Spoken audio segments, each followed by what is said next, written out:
So, I'm currently working on my second novel, which is a novel about the Third Crusade. So, I've been pretty heavily into primary sources related to the Third Crusade. And one of those is the great Muslim source, Baha ibn-Shaddad, which is sold in translation today as The Rare and Excellent History of Saladin. And so this is a primary source account basically from Saladin's perspective. It provides us with an account of the Third Crusade from Saladin's perspective, from Saladin's camp. Ibn-Shaddad was one of Saladin's closest confidants, one of his servants and advisors.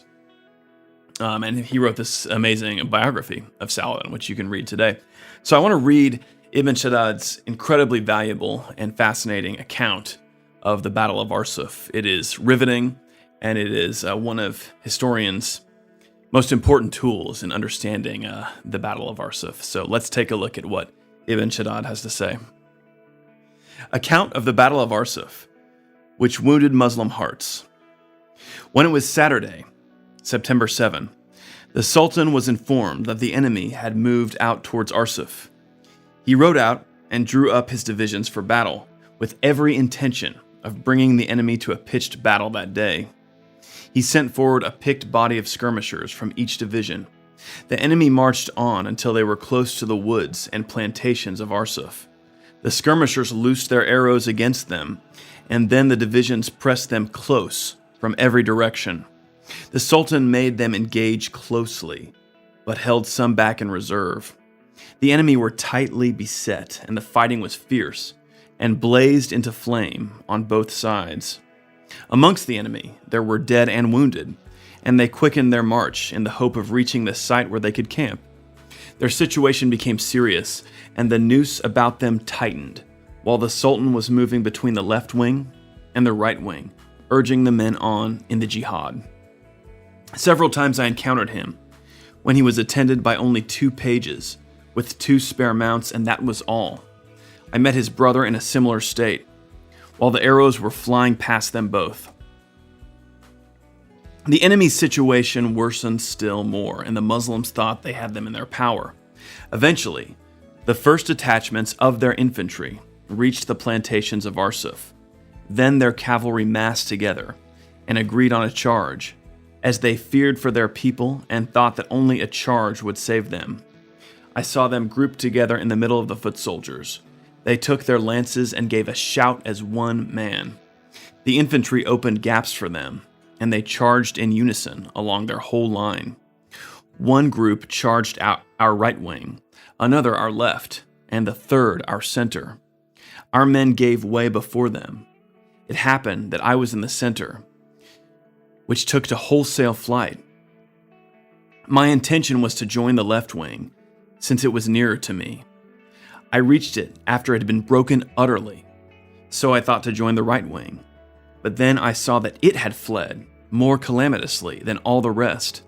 I determined to join the Sultan's guard, which was in reserve to support all the others as was customary. I came to him, but the Sultan had kept no more than 17 fighting men there, and had taken the rest into battle, but the standards were still there, and the drum was beating without interruption. When the Sultan saw this reverse that had befallen the Muslims, he returned to his guard and found there this scanty number. He stood amongst them while men were fleeing on all sides, but he was commanding the drummers to beat their drums without stopping. He ordered men to rally to him, all those he saw fleeing. However, the Muslims were, in fact, in a complete rout. The enemy made a charge and they fled.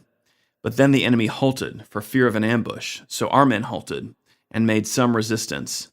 Then there was a second charge, and our men fled but fought as they fled. The enemy halted again, as did our men.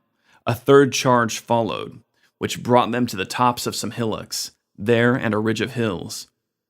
Our troops fled again until the enemy halted, and then they also halted. All who saw the Sultan's troop holding its position with the drums beating were ashamed to pass beyond it and feared the disaster that might follow, so they rallied to his troop and a large number assembled there. The enemy stood facing them on the tops of the hills and hillocks, while the Sultan was with his troop, and men were gathering around him. Eventually, the whole army rallied, and the enemy feared that there might be an ambush in the woods, so they withdrew, making for their camping place. The Sultan went back to a hill where the woods began, and halted there, but not in any tent. I was in attendance on him, offering consolation, which, however, he was unable to accept.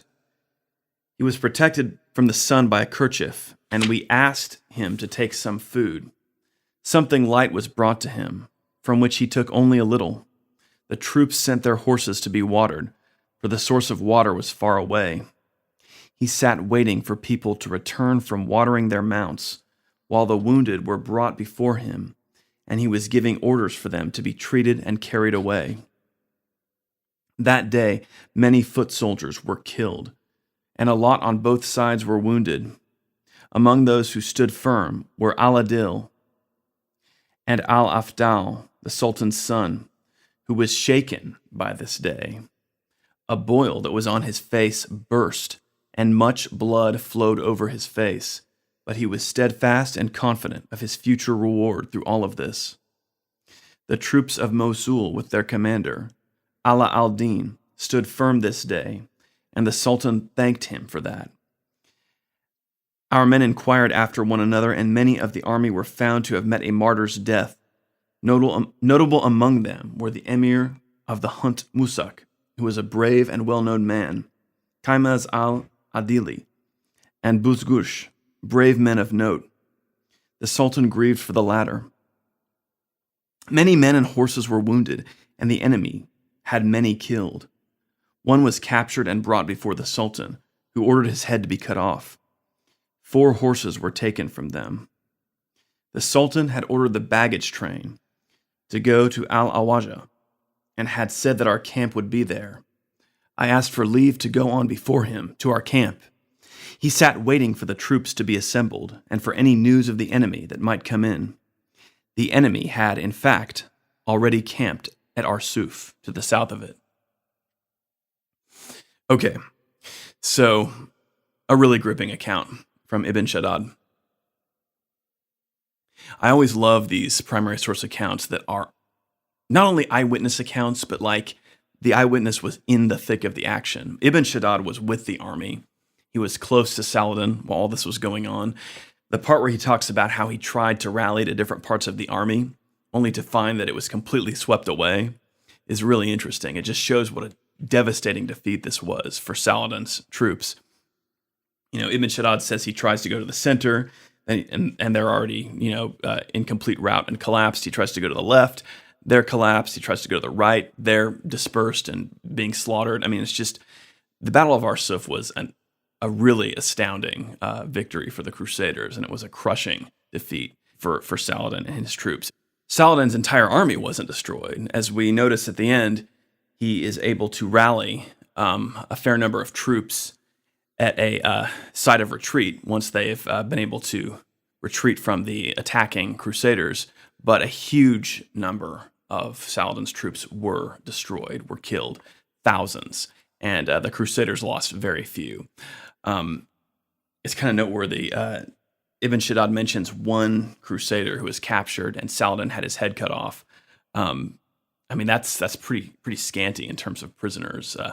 And we get the same thing from the Christian sources. The Crusaders lost very few knights in this battle, and the Crusader infantry absolutely devastated Saladin's army further, because one thing that happened at the Battle of Arsuf was that the Saladin's troops, in this effort to get Richard's army to engage with them, a lot of them had dismounted so they could shoot arrows more accurately at Richard's troops. But then once, all of a sudden, the Crusaders made this charge, which was a surprise to Saladin's troops. I mean, it's kind of funny. They were trying to get them to engage in battle.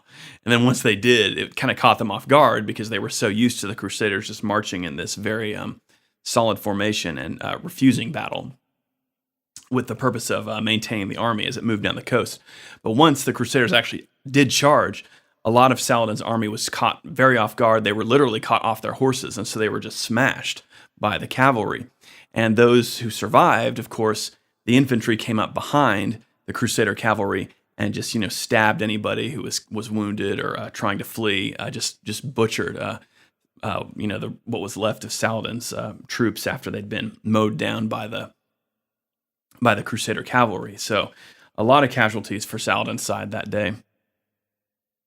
And I think it's interesting. I like sort of the personal touch we get of Saladin's reaction to this defeat. He's devastated. He's inconsolable. Ibn-Shaddad was one of his closest confidants, so he was close to him during this time and was among those who were trying to comfort him and get him to come out of this sudden gloom that had befallen him after this defeat, and they're not really able to. So this is an incredible victory for Richard and his Crusaders. They secure the coast. They deliver a devastating blow to Saladin's troops, and this is one of the victories that's going to help guarantee the success of the Third Crusade. So anyway, just want to share this very interesting account with you guys. Oh, and one other thing I like too is the image of Saladin riding around with only a few attendants, urging his warriors on to fight the good fight. I mean, Saladin was a very inspiring ruler, and he definitely sort of had a powerful effect on his troops. So he tried to urge them to fight the good fight. And, it's, of course, in this situation, it didn't work out because it was a devastating defeat for him. But still, we get a glimpse of the type of commander Saladin was, and he was a great commander. So anyway, hope you guys are having a great week. I just want to share this great account with you. I really love ibn-Shaddad's book. It is just absolutely fascinating medieval writing. If you want to get a good primary source look at the Third Crusade, this is definitely one of the books to get. And like I said, I am actually working on a novel right now about the Third Crusade. I'm in the very beginning phases of it. I'm actually just about to start the first draft. I've been doing a lot of research for months now, assembling my sources and laying out my plot and everything like that. But I am in the initial phases of that. So in the meantime, you can pull up my first novel, Why Does the Heathen Rage, on Amazon, and you can get a copy of that and read that. And, by the time you're done, hopefully my novel of the Third Crusade will be ready. So thanks for listening, guys.